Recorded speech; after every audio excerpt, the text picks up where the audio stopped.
Okay, here I am on the Pitt River, literally on the Pitt River, out in the middle of the river on a dock.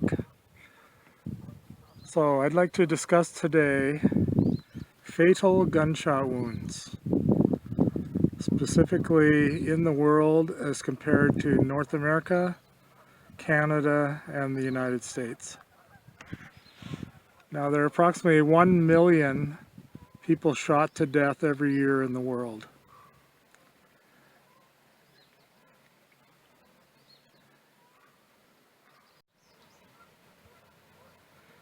In the United States, there are approximately 40,000 people shot to death every year.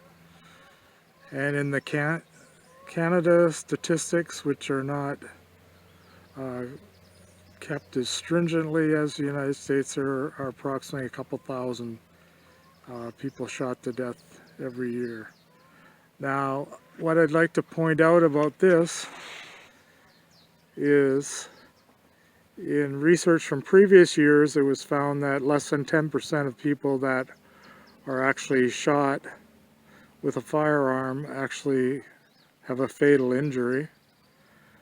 So there are probably many more people are actually shot than are indicated by these statistics. The interesting part is that in Canada, 80% of those with fatal gunshot wounds are self-inflicted, that is, they are suicidal. Whereas in the United States, that number is about 50% of the fatal gunshot wounds are actually suicide.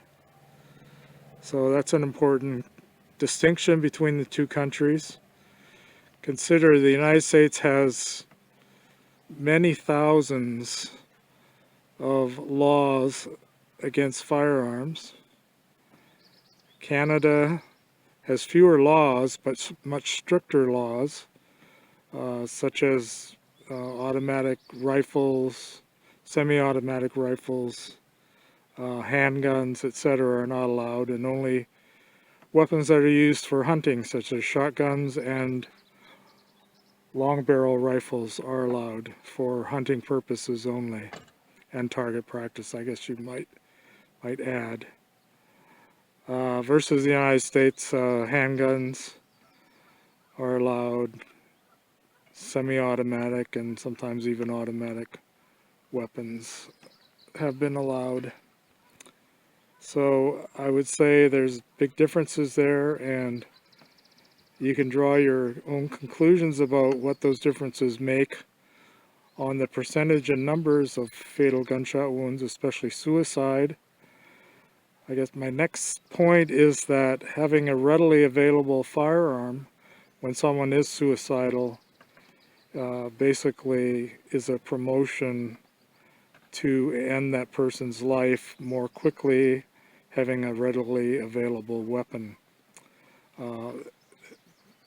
In Canada, though, notice 80% of suicides, 80% of fatal gunshot wounds are suicides. So even though the laws are stricter, the weapons are not as readily available. There are hunting weapons readily available, and that is why 80%, such a high number of fatal gunshot wounds, are suicide. Thank you. Here I am in Addington Slough, which is a conservancy area for the wildlife and the vegetation and the waterways. So my last statement, I wish you would consider what are the effects of these more than 20,000 laws in the United States. Is there any real difference? Did it make much difference in the number of fatal gunshot wounds and suicides percentage-wise compared to, let's say, Canada, which has very few rules and laws but very strict laws against certain types of weapons? As I pointed out, the percentage of suicides by firearms seems to be much higher in Canada. So but the ready availability of firearms in Canada for hunting may have twisted those figures.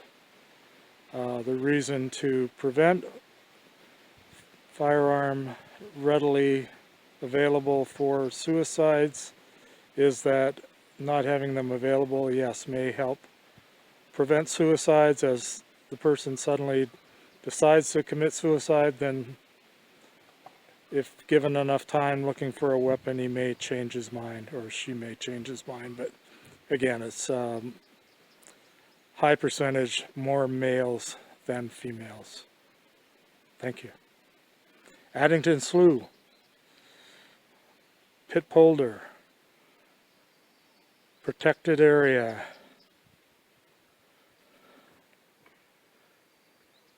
Near Pitt Meadows, British Columbia, Canada.